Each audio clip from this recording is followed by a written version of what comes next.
Voilà.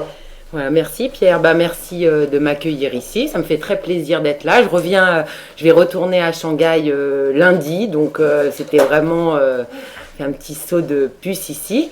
Mais mon rôle, c'est d'être un peu la chinoise de service. C'est difficile de représenter 1,3 milliard d'individus.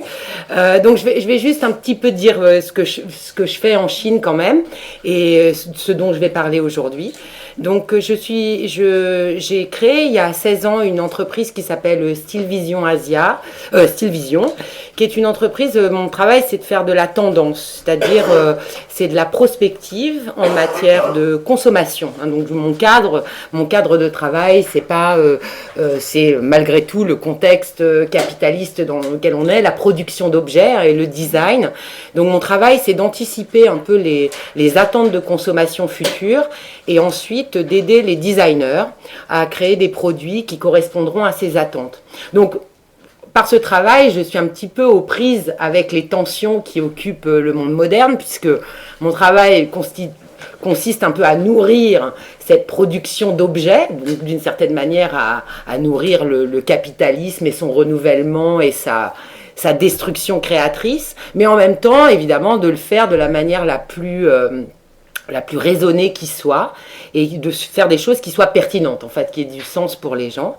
Donc j'ai créé cette entreprise il y a 16 ans, et puis en 2010, je suis partie en Chine pour des raisons très pragmatiques. Je n'avais pas particulièrement de lien avec la Chine, mais un peu par opportunité, c'est-à-dire que la Chine se présentait comme le pays émergent le plus important en termes de consommation et de production. Donc je suis arrivée en Chine en 2010, et donc ça fait 6 ans que j'y suis, que je fais ce travail-là, notamment auprès des grandes entreprises chinoises. Donc ça, c'est pour mon métier. Et puis à côté de ça, j'ai une activité d'écriture culturelle. J'écris des livres. Et puis je fais beaucoup de théâtre. Ça, j'en parlerai peut-être un petit peu demain, parce que c'est des projets de théâtre un petit peu particuliers. Voilà, donc ça c'est pour situer un peu qui je suis. Je vais prendre quelques précautions malgré tout parce que je connais relativement bien la Chine dans justement les évolutions des mentalités, des modes de consommation, des tendances de consommation. Donc ça c'est un domaine sur lequel je suis relativement à l'aise parce que c'est l'objet de mon travail tous les jours. Par contre, je ne prétends pas connaître la Chine dans son éternité. Je suis pas sinologue, je n'ai pas de compétences particulières à parler de tous ces sujets.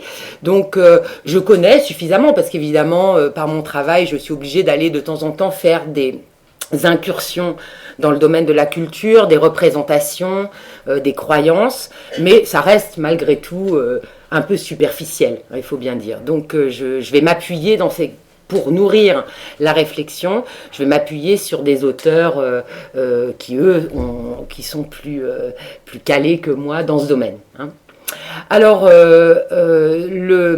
ces précautions oratoires étant prises, en fait, quand Pierre m'a téléphoné, il m'a dit, bon, voilà, qu'est-ce que pensent les Chinois de l'écologie, c'est-à-dire comment, finalement, la Chine, qui s'est développée formidablement au cours des 20 dernières années, que pense-t-elle finalement et qui fait face à des problématiques d'environnement colossales, hein, en fait, des enjeux, des défis dans son propre pays. Comment se situe-t-elle par rapport à ces problématiques d'environnement? Donc le problème que se posent les Chinois, c'est comment faire pour que notre développement ne soit pas destructeur des ressources qui créent les conditions mêmes de la vie en Chine. Hein, et ça se pose vraiment très directement aujourd'hui aux Chinois. Mais ce qui est très intéressant, c'est qu'en fait, ce problème va de pair avec une autre question qui émerge exactement au même moment et qui sont liées, en quelque sorte, et qui est la question de nous, les Chinois, que va-t-il devenir de nos traditions? Que sommes-nous? Qui sommes-nous? Et maintenant que nous devenons une grande puissance, qu'allons-nous devenir, hein? Qui sommes-nous? Et notamment, que vont devenir nos traditions? Et la question, c'est que cette problématique écologique et la problématique d'une forme d'identité chinoise et d'un devenir des traditions se pose simultanément aux Chinois en ce moment. en quelque sorte, enfin depuis quelques années, mais disons qu'elle émerge comme une prise de conscience assez générale. Et je crois que ça indique tout de suite quelque chose sur la nature des solutions qu'on peut apporter aux problèmes écologiques. C'est que ce n'est pas seulement un problème technologique ou économique, mais c'est pas seulement une crise technologique et économique, mais c'est aussi une crise de nature plus culturelle et spirituelle.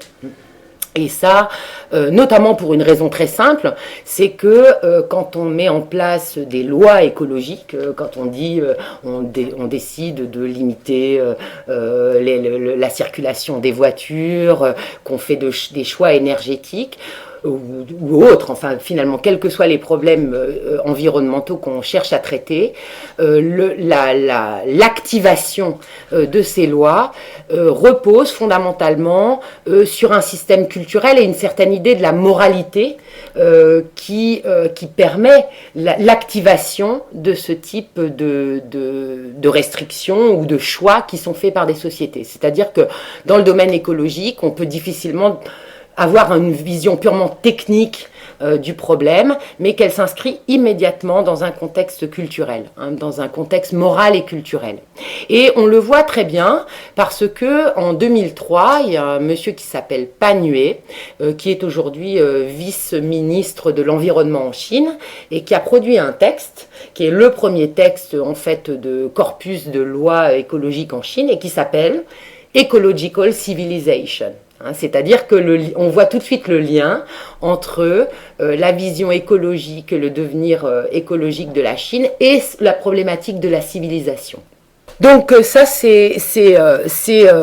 donc voilà, donc on a tout de suite une articulation qui se fait et je pense que l'on voit par exemple quand tu m'as téléphoné, tu disais bon on va vers la sobriété heureuse et on voit très bien dans l'ouvrage de Pierre Rabhi la connexion profonde qui existe entre un certain type d'actions qui sont proposées et fondamentalement des fondements qui s'inscrivent dans une dimension spirituelle, culturelle et morale. Donc le lien est évident entre les deux et je ne pense pas qu'il y ait de véritable solution sans qu'il y ait une articulation de ces deux aspects. Alors ce qui est très intéressant et ce qui va être l'objet un peu de mon propos, c'est que la Chine donc, a connu un développement extrêmement rapide au cours des 20 dernières années, un petit peu plus en fait, qui a été initié par Deng Xiaoping au cours d'un fameux voyage dans le sud, le voyage du sud de Deng Xiaoping, et qui a dit à l'issue de ce voyage, Chinois, enrichissez-vous. Et donc ça a été pris au pied de la lettre et tout le monde s'est engouffré avec une... C'est le voyage dans le sud, je crois que c'est... alors je ne sais plus si c'est 82, je pense que c'est ça, je vérifierai. Donc il y a eu quelques expérimentations en fait. Donc la Chine, à la fin de la révolution culturelle, s'est retrouvée complètement lessivée, aussi bien sur le plan politique qu'économique, technologique, ces 10 années d'enfer qu'ont vécu les Chinois. Donc ça c'est très important d'avoir ça en tête, où l'élite lettrée chinoise a totalement disparu. Il faut savoir que pendant la génération donc, des gens qui sont nés dans les années 50 à peu près, n'ont pas été à l'université. Les universités ont été fermées pendant 10 ans. Donc imaginez un pays dans lequel toute une génération n'est absolument pas formée. Donc le retard qui est pris pendant cette période-là, la Chine s'est retrouvée totalement lessivée et Deng Xiaoping, qui avait été une victime de la révolution culturelle, puisqu'il a perdu l'usage d'une de ses jambes, il a été défenestré enfin il a perdu un frère et lui-même a été torturé par les gardes rouges, mais il est revenu sur le terrain.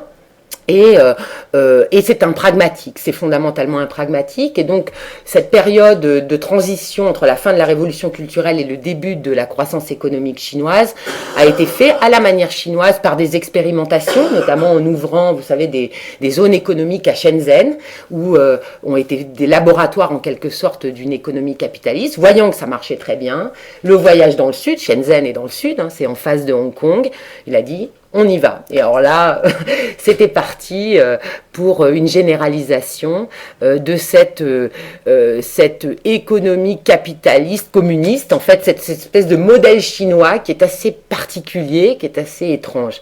Et ça, c'est quelque chose qui est très important à comprendre et qui va être très intéressant, je pense, parce que la Chine a un rôle à jouer important aujourd'hui. C'est une des premières puissances du monde. Elle prend conscience de plus en plus de son leadership. Elle a évidemment adopté le modèle capitaliste pour son économie, pas du tout sur le plan politique. Mais ce qui est très intéressant dans la modernité chinoise, c'est qu'elle n'est pas exactement une occidentalisation. Et c'est ça dont je vais parler aujourd'hui et d'essayer de l'articuler. C'est-à-dire que le modèle chinois, c'est un modèle qui s'est emparé, qui a subi en quelque sorte le choc de la modernité capitaliste, mais en même temps c'est une très ancienne civilisation et qui crée en quelque sorte un mélange un petit peu particulier. Et qui se vit, je dirais, au quotidien par les gens, dans leur mentalité, dans la façon dont ils s'approprient en quelque sorte ce monde capitaliste et ce jeu de l'économie capitaliste. Et donc c'est ça qui est intéressant parce que au travers de ça apparaissent des formes nouvelles qui ne sont ni purement chinoises, qui ne sont pas de la tradition chinoise pure et dure, qui ne sont pas non plus de l'occidentalisation pure et dure. Et dans ce caractère hybride du modèle chinois, il y a des choses très intéressantes à entendre, je dirais, pour le monde. C'est ça l'hypothèse que l'on fait au travers de ça. Oui. Est-ce que c'est assumer la période de la... C'est encore trop tôt, c'est une période qui est totalement occultée, qui est un traumatisme extrêmement profond, mais dont on ne parle pas. Ce qui est très particulier, c'est que Mao bénéficie à nouveau, je dirais, d'une forme de culte, un petit peu comme on voit aussi dans l'ex-Union soviétique, où finalement cette modernité s'est passée de manière tellement brutale qu'elle a aussi, elle a créé une forme de nostalgie d'un passé qui est parfois un peu idéalisé. Donc Mao est un monument en Chine aujourd'hui. On dit Mao c'était 30% de mauvais et 70% de bons. C'est ça qui est accepté, je dirais, comme dosage. Alors que Mao c'est 100% de mauvais quand même. Ah oui. Enfin, oui. Je crois qu'il n'y a vraiment pas grand-chose à sauver de Mao. Peut-être les tout débuts et la construction de la République chinoise, mais à partir de là, ça n'est qu'un système totalitaire qui a broyé véritablement le pays et qui lui a fait prendre énormément de retard. Et ça, c'est pas du tout encore réévalué. Alors c'est réévalué par les actes, c'est-à-dire par le pragmatisme chinois qui finalement ne discute pas les intentions et les principes, mais fait. Et donc voilà, c'est comme ça que ça se passe. Mais je pense que dans les années à venir, la réévaluation de la révolution culturelle va se produire. Ça a commencé avec le bond en avant, qui est donc l'autre grande catastrophe chinoise, qui est antérieure à la révolution culturelle. Donc celle-ci a commencé à être réévaluée. Il y a commencé à avoir des historiens chinois qui travaillent sur cette période et qui commencent à dire ce qui s'est passé. Mais la révolution culturelle viendra, je pense, après. Même par exemple, les événements de Tiananmen sont pudiquement appelés les événements de juin. Les Chinois ne savent pas très bien ce qui s'est passé. Donc il y a une sorte d'amnésie. La Chine est le pays qui compte le plus d'amnésiques au monde. Pour de bon. Non, c'est une réalité. Les hôpitaux. C'est pas une image. Non. C'est une réalité. C'est le pays. Les hôpitaux psychiatriques sont remplis d'amnésiques. Oui, mais quantitativement, mais en proportion dans les mots que l'on trouve dans les hôpitaux psychiatriques, c'est l'amnésie qui est une des choses les plus courantes. En parlant un petit peu de la modernité chinoise, en fait, de ce qu'est la Chine aujourd'hui. Donc là, pour donner aussi un peu des informations, donc là, je vais jouer mon rôle de chinoise de service pour parler de la Chine, parce que finalement, on en parle beaucoup de la Chine, mais elle n'est pas très très bien connue, toujours dans le détail, dans comment les gens vivent. Et puis, et je vais parler de la Chine dans sa modernité et de ses conséquences sur l'environnement, puisque c'est un peu notre sujet. Et puis ensuite, justement, voir quelle est la réponse chinoise possible, puisque c'est quelque chose qui est en cours, qui est encore potentiel non réalisé, au travers des grandes traditions chinoises. Finalement, qu'est-ce qu'elles disent de l'environnement et qu'est-ce qui nourrit la pensée chinoise par rapport à ça. Voilà, ça sera ça mon propos. Alors, d'abord, je vais parler un petit peu de la modernité chinoise. Comme je l'ai dit, ce qui caractérise, bon, vous savez tous que la Chine a beaucoup de gens, donc 1,3 milliard de personnes, et que donc ces 20 dernières années, la Chine a connu une croissance extrêmement rapide. On est maintenant passé à 7,5 de croissance par an, mais ça, on a été à plus de 10 pendant quasiment 20 ans. Donc le pays a subi une transformation brutale, massive de son contexte, d'une accession à la consommation. Et la modernité est perçue par les Chinois eux-mêmes comme venant de l'Occident. C'est-à-dire qu'il y a vraiment une sorte d'équation en disant globalement la modernité est apportée par l'Occident. Et ça, brutalement, donc les Chinois se sont retrouvés avec des nouveaux styles de vie, des nouveaux produits, des nouvelles marques, des nouvelles expériences, comme ça extrêmement brutalement. Et combien de gens qui ont faim? Oh, il n'y en a plus en Chine. Il n'y a pratiquement plus de gens qui ont faim en Chine. Non. Jusqu'à il y a 40 ans, il y avait encore des famines en Chine, mais il n'y en a plus aujourd'hui. C'est un pays qui nourrit sa population et qui l'éduque aussi. Je crois que le taux d'alphabétisation est au-delà de 65% en Chine. Ça crée une sorte de choc de modernité et qui se traduit en Chine par ce qu'on appelle, et qui est très important, comment on dit en français, le conflit des générations, enfin le fossé entre les générations. C'est quelque chose de très important. Nous, en Occident, bien sûr, on a différentes générations, mais je dirais qu'une génération, c'est, je ne sais pas exactement comment on dirait, mais on va dire c'est peut-être 10 ans, 20 ans, on mesure des différences entre générations, je dirais entre, par exemple, parents et enfants. Donc il y a presque une trentaine d'années, entre 25 et 30 ans entre deux générations. En Chine, le rythme des générations est beaucoup plus rapide. On dit plutôt que les générations sont entre 5 et 10 ans. Parce qu'en fait, elles correspondent à des étapes qu'ont franchi la Chine à ces moments-là et qui correspondent aussi au gouvernement chinois. C'est-à-dire qu'il y a l'amnésie est d'une certaine manière programmée en Chine et à chaque fois qu'on a un nouveau Premier ministre ou un renouvellement de l'appareil politique, du moins en partie, c'est en quelque sorte une remise à zéro. C'est-à-dire que les Chinois s'identifient énormément à la période politique qu'ils ont vécue. Parce qu'en fait, on est quand même dans une dictature et donc à chaque fois qu'il y a un nouveau type qui apparaît, d'une certaine manière, ça imprime très fortement le corpus idéologique qui est enseigné dans les écoles chinoises et donc ça crée un énorme fossé entre les générations. C'est-à-dire que entre les parents et les enfants en Chine, c'est un fossé dont on n'a pas l'idée ici, c'est-à-dire c'est véritablement des gens qui viennent d'une autre planète.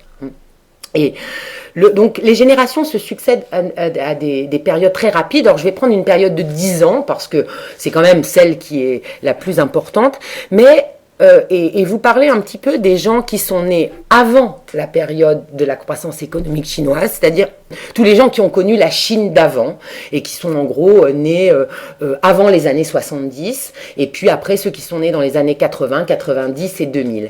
Et là, il faut bien comprendre qu'il y a un conflit incroyable des valeurs. Entre ces deux types de générations. Et ce qui est très intéressant, c'est que les gens qui sont nés aujourd'hui dans les années 80 et 90, ils ont été éduqués par des parents qui avaient connu l'ancienne Chine, et eux sont porteurs de cette nouvelle modernité chinoise. C'est ce qu'on appelle les millenniums, c'est les gens qui sont nés dans les années 80 et 90, ce sont des gens qui ont donc aujourd'hui entre 16 et 35 ans, quelque chose comme ça, qui sont les futurs adultes de la Chine, enfin qui sont déjà des adultes, mais qui sont les forces vives du pays. Et eux représentent véritablement cette tension entre les anciennes valeurs, les valeurs traditionnelles de la Chine, et les nouvelles valeurs. Donc, et ils ont tout à fait conscience d'être les porteurs, d'avoir comme responsabilité de trouver une synthèse, en quelque sorte, entre les valeurs traditionnelles qui leur a été dans lequel ils ont baigné par les différents systèmes d'autorité, c'est-à-dire à la fois familiaux, mais aussi les autorités, mais aussi l'éducation, qui a un rôle extrêmement fort en Chine, et puis en même temps, ce monde dans lequel ils vivent tous les jours, au travers de leur vie professionnelle, de leur vie personnelle. Donc ils ont tout à fait conscience d'être un peu à la croisée des chemins. Donc c'est pour ça que je vais beaucoup m'intéresser à cette génération, parce que c'est eux qui sont la Chine de demain, en quelque sorte. Et là, il faut comprendre le conflit, donc je vais être un petit peu systématique dans ce jeu de valeurs. Le fond de la pensée chinoise et qui est extrêmement prégnant, notamment pour réguler les rapports sociaux, donc c'est celle qui va nous intéresser dans un premier temps, je viendrai plus aux éléments spirituels plus anciens après, c'est en gros le confucianisme, et le confucianisme est encore très très présent en Chine, dans les structures sociales, dans la façon dont se gèrent les relations familiales, par exemple. Et donc, toutes les notions, par exemple, de piété filiale, de respect de l'autorité des anciens, tout ça est profondément inscrit dans la vie quotidienne des Chinois. Et donc, si on prend ces anciennes valeurs et ces nouvelles valeurs, si on fait un peu la comparaison, les gens qui sont nés avant les années 70, qui donc ont connu une Chine fermée sur elle-même, fermée sur à la fois ces valeurs traditionnelles de confucianisme et puis surtout un communisme extrêmement totalitaire et présent dans leur vie. Le conservatisme est une valeur fondamentale, c'est-à-dire la stabilité de la société, le respect des traditions, le conformisme par rapport aux traditions, ça constitue véritablement le fond de la pensée, des mentalités des gens nés dans ces générations. Par opposition à ceux qui sont nés dans les années 80, 90 et après, voyant la modernité arriver par l'Occident, où la curiosité, l'ouverture au monde est une valeur beaucoup plus importante. Donc là, on a une première opposition entre le conservatisme et l'ouverture au monde et la curiosité. Donc les jeunes Chinois considèrent comme une valeur d'être ouverts au monde, de découvrir des nouvelles choses, d'avoir la curiosité de ce qui est nouveau. L'appétit de nouveauté est extrêmement grand. Le respect des habitudes, par exemple, le respect des habitudes est très fort dans les anciennes générations et il s'oppose à ce désir d'exploration, à sortir de sa zone de confort, à être ouvert aux influences extérieures. Donc là, on a une deuxième opposition dans la manière de conduire sa vie. Respectons ce que nous connaissons, qui est fondamental dans la pensée confucéenne, et de l'autre côté, explorons, sortons, allons vers l'inconnu, le besoin d'expérience extrêmement fort. Un autre élément de les valeurs traditionnelles, c'est suivre le groupe. Donc ça, on est dans une société qui vise principalement l'harmonie du groupe, la conformité aux attitudes communes et des standards qui sont définis par le groupe. Donc ça, c'est vraiment une valeur extrêmement traditionnelle en Chine, très très importante, alors que, évidemment, la modernité a apporté le besoin d'une expression personnelle, d'une façon de s'affirmer, d'exprimer une individualité. Je veux savoir qui je suis, je veux faire ce que je veux. Donc le moi d'abord, évidemment, est très important. Important dans les années pour les gens nés dans les années 80 et 90, encore plus nés dans les années 2000, où là on a des individus totalement autocentrés, où c'est vraiment moi d'abord, avec jusqu'à un narcissisme presque névrotique chez certains. Un autre aspect, c'est une attitude vis-à-vis de la vie. Le contexte chinois traditionnel et puis sous le communisme, c'est une attitude d'endurer la vie. C'est-à-dire de savoir que la vie est difficile, c'est un contexte de privation en quelque sorte, de frugalité forcée, de contrainte. Donc l'attitude des Chinois anciens, c'est d'endurer la vie, de savoir que la vie est difficile, qu'il faut s'y adapter, qu'il faut s'ajuster aux contraintes, alors que dans la modernité, c'est beaucoup plus de profiter de la vie, c'est-à-dire de la modernité est perçue perçue comme plus facile, plus légère, plus adaptée, hein, où l'individu a moins d'efforts à faire, où c'est plus léger, plus confortable, plus fait pour les gens. Donc il y a vraiment une opposition entre une vision un petit peu doloriste presque, on dirait doloriste même si ça n'a pas tellement de sens pour les Chinois, mais une vision comme ça de contrainte et de déprivation acceptée par rapport à une modernité qui a apporté ce besoin finalement de plaisir, d'un certain hédonisme de la vie. Donc une opposition extrêmement forte et qui se voit mais partout, tout le temps, dans les discussions familiales, dans les habitudes de consommation, dans la façon dont les gens réagissent. Il y a vraiment, c'est une société très contrastée par ses âges, hein, et beaucoup plus que les sociétés occidentales, où finalement on a beaucoup cherché à gommer finalement le fossé intergénérationnel, un peu pour plein de raisons, par une certaine, peut-être par des structures familiales plus souples, où l'écoute entre enfants et parents était important, peut-être une certaine forme de jeunisme aussi des anciennes générations, mais tout ça finalement fait que le conflit des générations existe, mais qu'il est en quelque sorte toujours un petit peu flou et gommé et qu'il est difficile parfois de distinguer les générations. Il y a beaucoup de valeurs communes, il y en a des différences, mais elles sont plus longues et plus diffuses en quelque sorte. Alors qu'en Chine, elles sont extrêmement marquées. Elles sont marquées dans la façon dont les gens s'habillent, dans la façon dont ils mangent, dans les choses, dans leurs loisirs, dans la façon dont voilà, dans tous les aspects de la vie, c'est extrêmement contrasté. Donc ce contexte générationnel et ce conflit donc des valeurs, enfin cette tension, je ne vais pas parler de conflit, mais cette tension entre des valeurs traditionnelles et les valeurs de la modernité sont extrêmement fortes et sont vécues, intériorisées par les générations qui font en quelque sorte la transition. C'est-à-dire que les gens des années 80-90 connaissent cette tension des valeurs.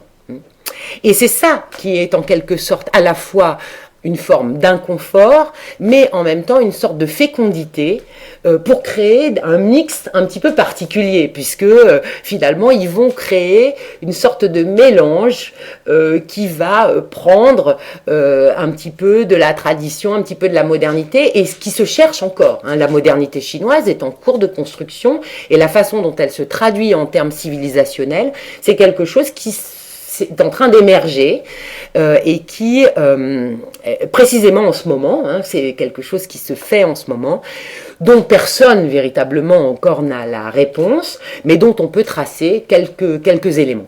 Et c'est un sujet dont on débat dans la société chinoise ? Aujourd'hui, oui. Justement, aujourd'hui, oui, parce que comme dans toutes, je vais venir à ça maintenant, c'est-à-dire qu'en fait, souvent, quand on a des sociétés comme ça qui vivent une sorte de choc de modernité, notamment au travers de l'intrusion du consumérisme, de l'économie capitaliste, eh bien, il y a une phase d'ivresse, en quelque sorte, une phase de découverte boulimique, en quelque sorte, de cette modernité, d'un rattrapage, ce qui est vécu comme un rattrapage d'accession au confort, etc. Donc ça, pendant un temps, on ne se pose pas de questions. On y va de manière complètement délirante, je dirais, excessive, boulimique. Et puis, évidemment, vient un moment, et notamment, c'est la crise écologique qui apporte ça, pas seulement, il y a d'autres aspects, mais la crise écologique est un symptôme extrêmement fort qui met tout d'un coup un temps d'arrêt.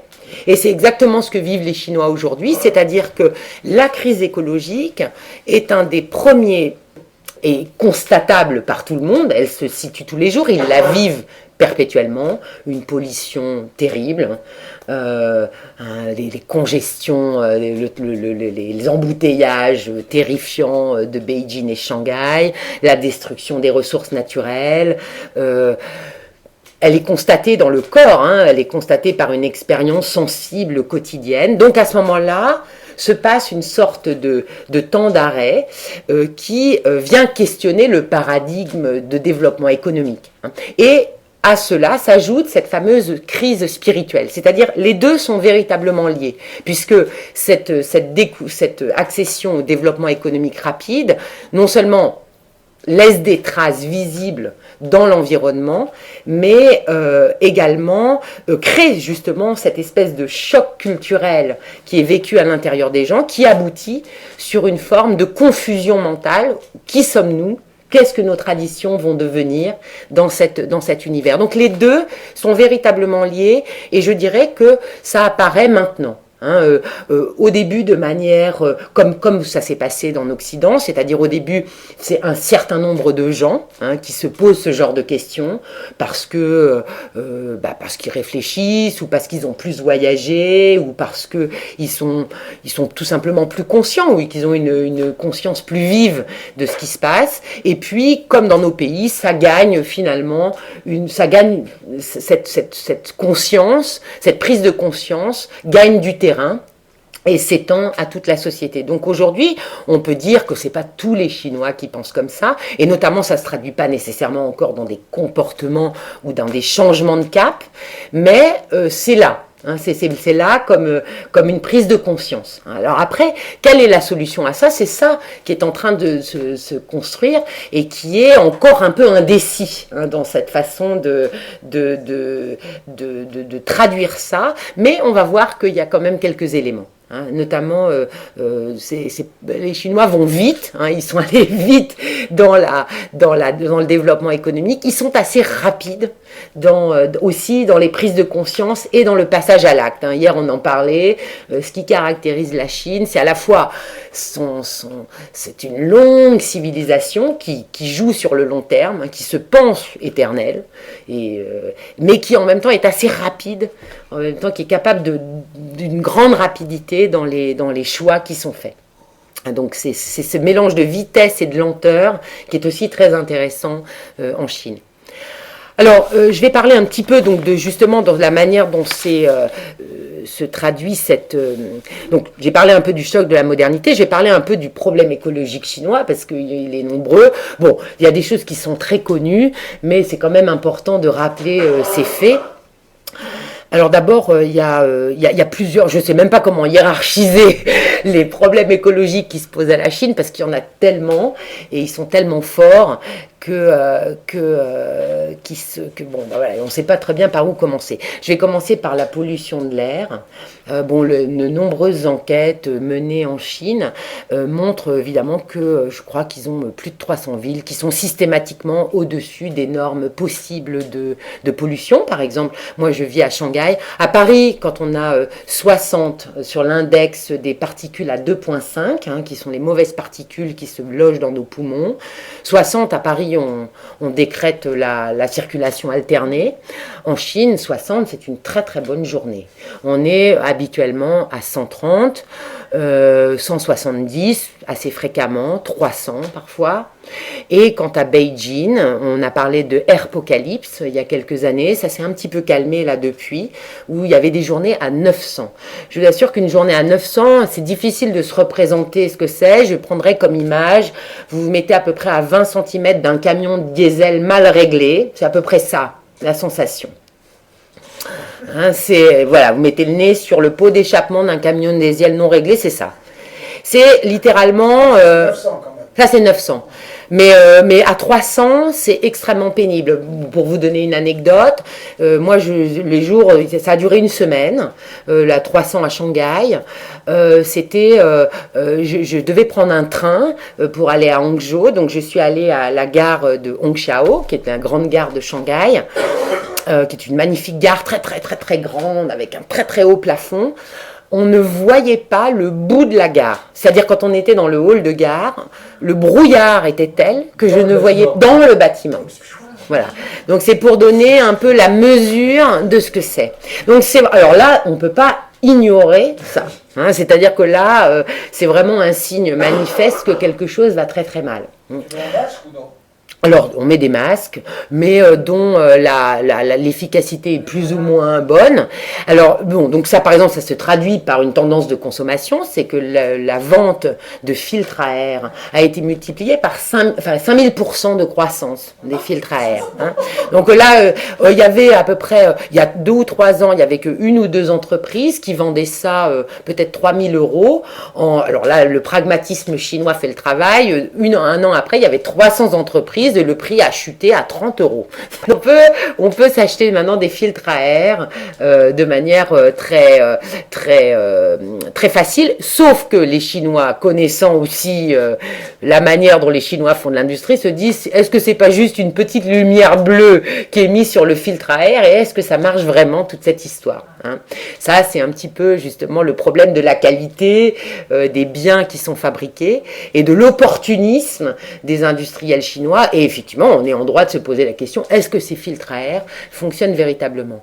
Dans un délire un peu mégalomaniaque, qui n'est jamais très éloigné de la pensée chinoise, ils ont l'intention de mettre des grands filtres à air maintenant urbains. Alors je ne sais pas exactement qu'est-ce qu'ils ont en tête, mais de créer des filtres géants qui seront dans la ville.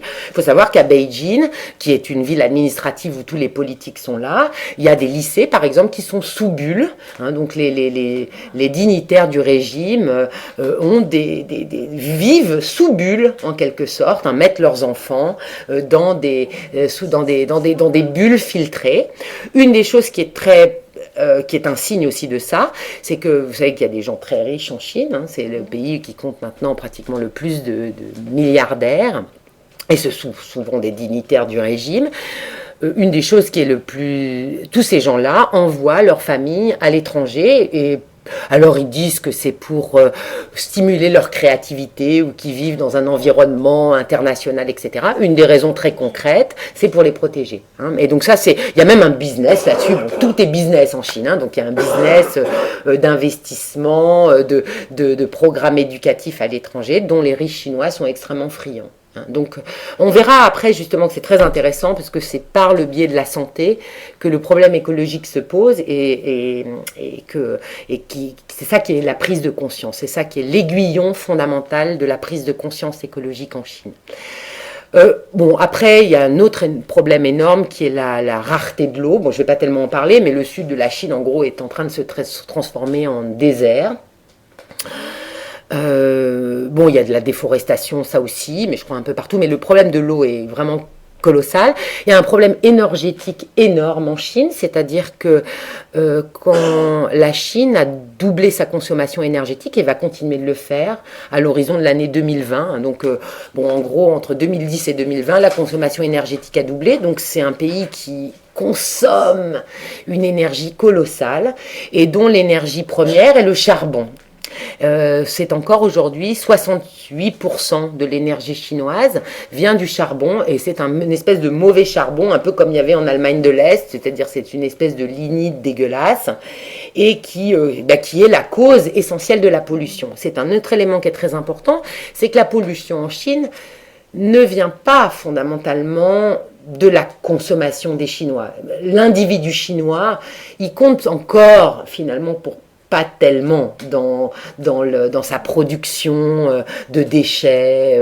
Les voitures, il y en a beaucoup, mais le taux de pénétration de la voiture en Chine, c'est malgré tout 10%. Je veux dire, seulement 10% des Chinois ont des voitures. C'est pas 80% comme chez nous, ou quasiment 100% aux États-Unis.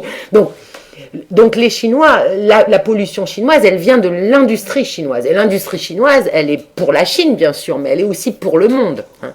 Donc, pour les Chinois, justement, c'est pour ça que c'est compliqué de se positionner par rapport à l'environnement, c'est-à-dire qu'ils ne se sentent pas nécessairement responsables de la pollution. Ils le vivent comme quelque chose de subi par rapport à l'industrie chinoise, hein. Donc, le charbon est donc très important et cause essentielle de pollution, aussi parce que les processus industriels n'ont pas les niveaux de rendement, de qualité qu'on peut trouver dans les industries occidentales, et le retard technologique fait que c'est dispendieux, ça gaspille, tout ça n'est pas très bien fait. C'est pareil pour l'eau. Je crois que les déperditions de l'agriculture chinoise, des tuyaux d'eau, des conduites d'eau, c'est énorme, c'est-à-dire c'est un tiers de l'eau qui se perd tout simplement dans la nature. Donc le retard technologique est aussi un élément très important de gaspillage et de pollution de l'environnement. Le gaspillage, Culturellement, ils s'en foutent ou bien ils essaient et ils n'arrivent pas. Bah pour l'instant, au début, je dirais qu'ils s'en foutaient, c'est-à-dire qu'ils n'avaient pas le choix, c'est-à-dire qu'ils n'avaient pas nécessairement la technologie nécessaire pour le faire. Aujourd'hui, justement, ils essayent de moderniser l'appareil industriel chinois pour qu'il soit moins dispendieux et moins gaspilleur, mais ça met du temps, hein, ça met du temps. En même temps, il faut bien répondre aux nécessités du développement, je dirais, monstrueux de la Chine, qui est tiré par la Chine elle-même, mais tiré aussi par le monde. Enfin, tout le développement de la Chine a été tiré par l'export. Donc, en fait, on a, d'une certaine manière, exporté notre pollution en Chine. Hein. Il faut quand même le dire. Et donc, c'est un peu un mélange des genres. C'est-à-dire que, par exemple, en ce moment, une des conséquences de la transition énergétique chinoise, c'est que continue de construire des centrales à charbon, ce qu'il faut bien. Il y a un énorme développement du nucléaire en Chine. Il y a 300 centrales nucléaires. Il y a un plan de développement de 300 centrales nucléaires. Bon, voilà. Il y a aussi des choix d'énergie éolienne, d'énergie solaire, de manière assez forte et soutenue par les politiques gouvernementales. Mais bon, il faut faire face à ce doublement de la consommation énergétique, c'est énorme. Hein, donc, bien sûr, et comme c'est un problème qui est à la fois énergétique, qui est à la fois écologique, mais en même temps qui est d'une dépendance croissante de la Chine. Donc, elle est obligée de trouver des solutions à ça. Donc, on en parlera après des politiques, du développement de l'électricité. Enfin, bon, il y a des choses, notamment le choix est fait, par exemple, de la voiture électrique. Ça, c'est assez clair. C'est assez clair. Ils ont des objectifs qui sont chiffrés. Il y a des Ouais. Oui. Il y a des objectifs, fixés. Bah oui, c'est une économie de dirigiste, donc c'est la réduction des émissions de gaz par 2. Alors c'est des objectifs comme d'habitude avec le style communiste, c'est-à-dire que c'est un peu délirant, c'est un peu des déclarations d'intention, plus ou moins suivies des faits. Donc le problème est là, c'est l'articulation de ces ambitions, comment elles se traduisent dans les faits. Dans certains cas, c'est assez opérant. Par exemple, dans le cas de l'automobile, c'est opérant. C'est-à-dire que là, les politiques suivent, les incitations suivent, et donc je pense que ça se fera. Dans d'autres cas, c'est plus compliqué. C'est plus compliqué. Par exemple, une transition énergétique, à l'échelle d'un pays comme la Chine, c'est sur 20, 30 ans, 40 ans. C'est pas quelque chose qui peut se faire comme ça rapidement. Sur l'automobile, on peut, parce que d'une certaine manière, c'est à la fois un problème massif, mais en même temps qui est relativement encore maîtrisable, parce qu'on n'est pas encore... c'est pas un marché saturé, c'est un marché qui est encore contrôlable, et il y a des outils pour le faire. Mais sur d'autres plans, c'est plus compliqué. Donc voilà, donc ça, pollution, rareté de l'eau, ça c'est deux éléments très très importants. Mais après, on pourrait parler de la pollution chimique des rivières, qui sont très liées à l'industrie. Donc là, quand vous portez des jeans, je ne sais pas si quelqu'un porte des jeans aujourd'hui, mais ça c'est vraiment très très mauvais pour les rivières chinoises. Oui, donc ça, c'est toute l'industrie textile utilise des agents chimiques, notamment de blanchiment, qui sont extrêmement polluants. Et donc, il y a des endroits entiers qui sont ruinés pour de longs moments. Voilà. Donc, tout ça... Donc, ce qui est aussi important de voir, c'est que la Chine est une civilisation urbaine, mais uniquement depuis peu de temps. La Chine a 51% des gens qui vivent dans les villes, mais seulement depuis 2011. Donc, il ne faut jamais oublier que la Chine est encore un pays rural. À 49%, les gens vivent dans les campagnes. Donc, c'est une civilisation urbaine qui se met en place. 221 villes auront plus d'1 million d'habitants en 2025. Alors, il faut voir que la dimension d'un village en Chine, c'est pas du tout la même échelle. Moi, quand je me déplace en Chine et que j'arrive dans une ville de 4-5 millions d'habitants, les gens me disent, c'est quand même une très petite ville, ici on a une qualité de vie formidable. Donc voilà, donc tout est un petit peu transformé, c'est-à-dire 2 millions, 5 millions d'habitants, c'est la bourgade, c'est un peu, voilà, après 8 millions, ça commence à être un peu une grande ville. Et 100 alors, c'est quoi? Alors 100 millions, il n'y en a pas encore, non, 100 mais... habitants. Bah si, je pense que les villages chinois, je sais pas, je pense qu'il y en a des très très très petits, je sais même pas s'ils figurent d'une certaine manière sur la carte chinoise, mais je crois qu'un petit village chinois, c'est plutôt de l'ordre de quelques milliers d'habitants malgré tout. Hein, c'est l'unité d'une petite ville, d'un village, c'est plutôt ça. C'est un pays quand même très peuplé. Hein, donc ça, c'est aussi, la Chine est vaste et elle est peuplée. Voilà, donc ça c'est aussi un contexte de civilisation urbaine hein, qui se met en place. Mais pour revenir sur la pollution, la conséquence directe, c'est qu'on estime qu'il y aura 750 000 morts prématurées par an liées à cette pollution. Et ça, c'est des estimations qui viennent du gouvernement chinois, donc on peut penser qu'elles sont plutôt minimales. Hein. Donc ça veut dire, mais très concrètement, ça se voit aujourd'hui, des enfants qui ont des problèmes d'asthme, enfin bon, il y a énormément de problèmes liés à ça. Voilà, donc ça c'est ce que je voulais dire sur ces problématiques énergétiques et de pollution. Et donc, ça, c'est quelque chose que constatent les Chinois. Alors, un autre élément qui est très très important et qui est une grosse source d'inquiétude pour les Chinois, c'est la sécurité alimentaire. Donc, il y a en Chine 300 millions d'intoxications alimentaires par an. Donc, alors elles ne sont pas toutes mortelles, mais ils ont vraiment un gros problème de la qualité de la chaîne alimentaire, aussi bien dans les méthodes de fabrication que dans tout ce qui est utilisé pour pour faire grandir tous leurs poissons, enfin pour élever les poissons, faire grandir les fruits et légumes. Donc la sécurité alimentaire, c'est vraiment une angoisse très profonde des Chinois aujourd'hui. Et donc le truc qui est très important, c'est qu'on voit ce à quoi les gens sont particulièrement sensibles, c'est la pollution de l'air et la sécurité alimentaire, pour une raison très simple, c'est qu'elle touche la santé. Donc la façon chinoise de percevoir quel est l'enjeu quand on demande la question aux gens, c'est quoi le problème environnemental en Chine ? Le premier élément, et pourquoi il faudrait prendre des mesures de protection de l'environnement, les Chinois, c'est essentiellement par rapport à leur santé. Et c'est ce que je disais, c'est-à-dire que la pollution est ressentie comme quelque chose qui les dépasse, c'est-à-dire qu'elle est fondamentalement quelque chose sur lequel ils disent on n'a pas de prise, c'est l'industrie chinoise, c'est le gouvernement qui peut s'en occuper, nous on ne peut rien faire.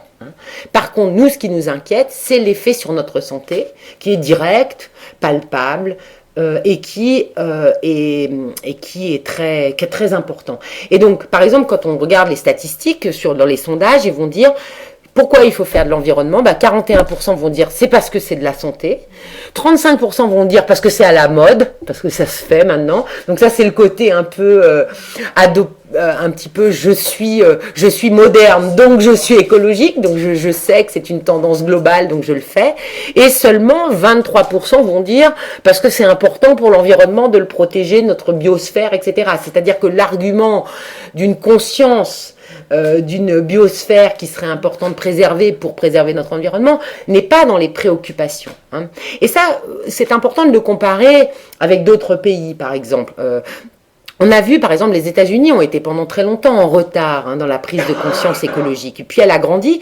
Et aujourd'hui, on dirait que dans les derniers sondages qui apparaissent, 75% des Américains ont plus ou moins des pratiques un petit peu écologistes. Ils en ont entendu parler. Alors, ça peut être léger ou pas léger, mais alors ça peut être du recyclage, ça peut être prendre ma bicyclette quand même de temps en temps, ça peut être des petites choses, hein, ça peut être d'utiliser de l'énergie renouvelable. Enfin, il y a la prise de conscience, mais une des raisons pour lesquelles les Américains le font, et donc c'est toujours les raisons pour lesquelles ils le font qui sont intéressantes, aux États-Unis, une des cause première de faire ça, c'est d'abord de faire des économies. C'est-à-dire que c'est pour dépenser moins, en quelque sorte. C'est-à-dire que l'écologie a été vendue aux Américains, non pas sur un corpus de valeurs nécessairement des principes de respect de la vie, de respect de la... Bien sûr qu'il y a cette notion-là chez certains,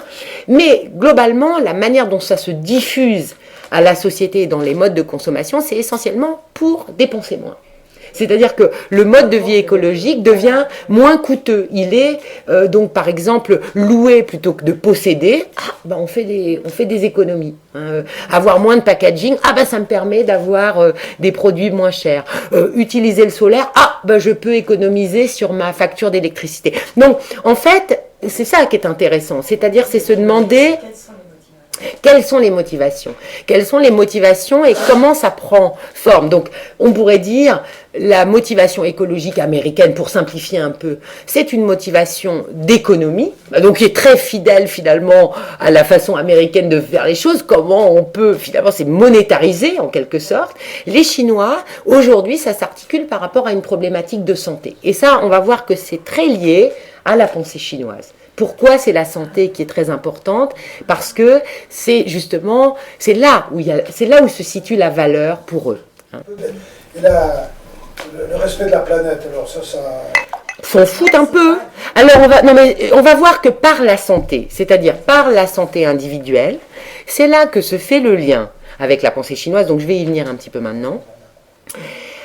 Et que c'est là où on va retrouver la pensée d'une biosphère. Donc c'est le cheminement, il est comme ça. C'est-à-dire, je constate les méfaits de la détérioration de l'environnement. Je sais que ça a un impact sur ma santé. C'est comme ça que se passe ma prise de conscience. Donc à partir de là, comment les Chinois voient la santé, voient finalement le bien-être du corps, la longévité, tout ça. Au travers de ça, se reconnectent à la tradition chinoise qui va intervenir à ce moment-là.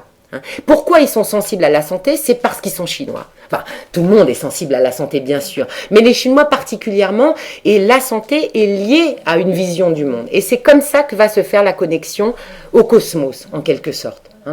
C'est au travers de ce prisme-là. Et c'est pour ça que c'est intéressant. Et c'est pour ça que l'écologie est liée, c'est ce que je disais au début, à une crise culturelle et spirituelle, parce que au travers du corps, on va toucher à la culture chinoise et à la spiritualité chinoise et à la pensée chinoise de l'individu et du monde, au travers de ce prisme-là. C'est peut-être un petit peu réducteur, mais en tout cas, c'est comme ça que se fait le lien, je dirais, de manière simple et concrète, et qui me semble en fait très intéressante d'une certaine manière. C'est-à-dire que c'est pas finalement un cheminement vers la sobriété heureuse ou vers la préoccupation environnementale par rapport à une réflexion sur le cosmos, mais c'est plutôt par rapport aux impacts concrets que ça a dans ma vie, que ce cheminement se fait. Et ça, c'est très chinois aussi. C'est-à-dire que ça me touche, et au travers de moi, ça s'élargit à une dimension plus vaste. Mais c'est le passage, en quelque sorte. Et je pense que de comprendre comment les gens, quelles sont leurs motivations profondes pour faire tel ou tel acte écologique, me semble extrêmement important si on veut être efficient, en quelque sorte, dans l'opérabilité, en quelque sorte, de ces décisions. C'est-à-dire, il faut comprendre vraiment qu'est-ce que ça touche comme valeur, qu'est-ce que ça leur apporte comme bénéfice, d'une manière non dogmatique, parce que si on commence par une grande vision globalisante de c'est vachement bien, il ne se passe pas nécessairement grand-chose. Tout le monde va dire ouais, c'est vrai, c'est vachement bien. Tout le monde va dire ça, il n'y a pas d'opposition véritablement à avoir. Mais après, concrètement, pour motiver l'action, c'est dans des préoccupations qui ont des impacts directs. Il y a une sorte d'arbitrage qui se fait au niveau de l'individu et qui fait ses petits comptes, et qui ne sont pas des comptes d'apothicaire, ou si, un peu, mais c'est comme ça. Chacun fait ses petits comptes d'apothicaire. Et c'est très normal, et il n'y a pas du tout à porter un jugement négatif par rapport à ça. Et donc, si les Américains vivent la préoccupation écologique à travers d'une forme de je fais des économies monétarisables, il faut y aller à fond là-dessus. C'est-à-dire que c'est d'une certaine manière la voie qui est compris et valorisée par les gens. Et si les Chinois comprennent l'environnement par rapport à une problématique de santé, c'est par ce biais-là qu'elle se traduira, je pense, de la manière la plus efficace dans les actes. Parce que cette motivation est liée précisément à un système de croyances, de moralité, de culture qui fait du sens pour les gens. Et je crois que c'est une des clés, à mon avis, importantes, et peut-être une des critiques qu'on peut parfois adresser à Pierre Rabhi, c'est finalement de donner tout un ensemble de principes qui sont extrêmement... sur lequel il n'y a pas de contestation possible, je dirais. On lit ça, c'est assez évident, ça s'impose une certaine évidence, mais après, toute la question, c'est comment je me l'approprie pour agir en nourrissant ces grands principes, mais sur lesquels je n'ai pas forcément une prise totalement directe. Hein. Comme un peu les Chinois disent, bah moi, qu'est-ce que je peux faire contre la pollution du charbon si nos usines n'utilisent pas, qu'est-ce que je peux faire, hein.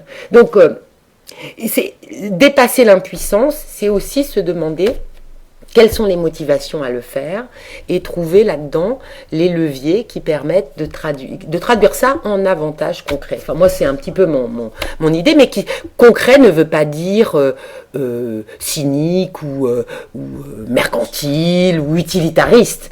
L'avantage concret peut être un avantage culturel, spirituel, plus complexe. Hein. Donc, c'est là où ça devient intéressant. Vous avez eu l'occasion de réfléchir au levier pour l'Europe ou bien...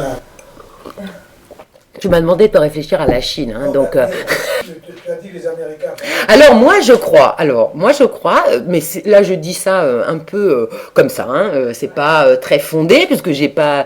Mais je crois qu'il y a un élément très important dans l'Europe qui est on a un certain amour de la nature qui nous vient de plein de sources, d'un certain naturalisme rousseauiste, d'un certain romantisme. On a un imaginaire de la nature qui est poétique, religieux, mais très émotionnel. Et je crois que ça n'a pas été assez utilisé. C'est-à-dire qu'en fait, dans la... Mais ça, alors je dis ça un petit peu comme ça, hein, je sais pas trop, c'est ce que je ressens. C'est-à-dire que un des axes, à mon avis, de motivation des Européens par rapport à la nature, c'est leur amour profond de la nature qui leur vient d'une culture fantasmée ou non, d'un certain goût naturaliste ou romantique même. Et que, donc c'est quelque chose de très émotionnel qui va toucher la sensibilité, qui va toucher l'imaginaire, qui va toucher notre imaginaire poétique et qui est assez absent finalement parfois de la manière dont sont traduits les préceptes écologiques qu'on veut nous vendre. Et moi je trouve que, en tout cas au niveau des représentations, hein, j'entends, mais si on considère l'hypothèse valide que la crise écologique n'est pas seulement une crise économique et technologique, mais aussi une crise spirituelle et culturelle, et que en tout cas la solution ne peut se faire que en liaison avec les deux. C'est valable pour l'écologie et d'autres choses, mais pour l'écologie c'est particulièrement noué. Et bien dans ces cas-là, je pense qu'il faut regarder du côté de finalement quelle est la place de la nature dans notre culture, dans notre spiritualité, dans notre imaginaire, pour trouver des aspects qui nous motivent en quelque sorte à faire les choses. Et en tout cas l'amour de la nature, l'amour romantique de la nature, moi je trouve que c'est quelque chose, il y a beaucoup de littérature à ce sujet quand même, hein, donc c'est quelque chose qui est très répandu dans la culture européenne et qui est finalement pas toujours mobilisé pour susciter une adhésion. On nous parle de, voilà, soit un discours finalement il faut il faut faire ça, etc. Ou bien un discours très économique. Mais comment se passionner pour la taxe carbone? C'est difficile. Je veux dire, c'est pas quelque chose d'évident. Hein, moi, j'ai pas une espèce d'adhésion sentimentale à la taxe carbone. C'est bon, je peux comprendre rationnellement que ça soit utile ou des choses comme ça, mais si par contre eh bien on me parle de l'écosystème et de la façon dont le carbone se passe dans la nature et finalement qu'il est presque un messager entre les arbres, là je délire un petit peu, hein, mais tout d'un coup le carbone devient investi de quelque chose de beaucoup plus qui est beaucoup plus intéressant et du coup qui va parler plus à des ressources profondes qui peuvent me permettre d'adhérer et de comprendre l'utilité de ce type de mesures. Mais bon, moi je dis ça, là, j'ai un peu creusé la pensée chinoise par rapport à quelles sont la motivation, mais... Ils s'en foutent alors Alors non, on va venir. Donc, la conclusion, enfin la mini-conclusion de ça, c'est la modernité crée une détérioration de l'environnement, crée en même temps, qui remet en question le paradigme de développement chinois et qui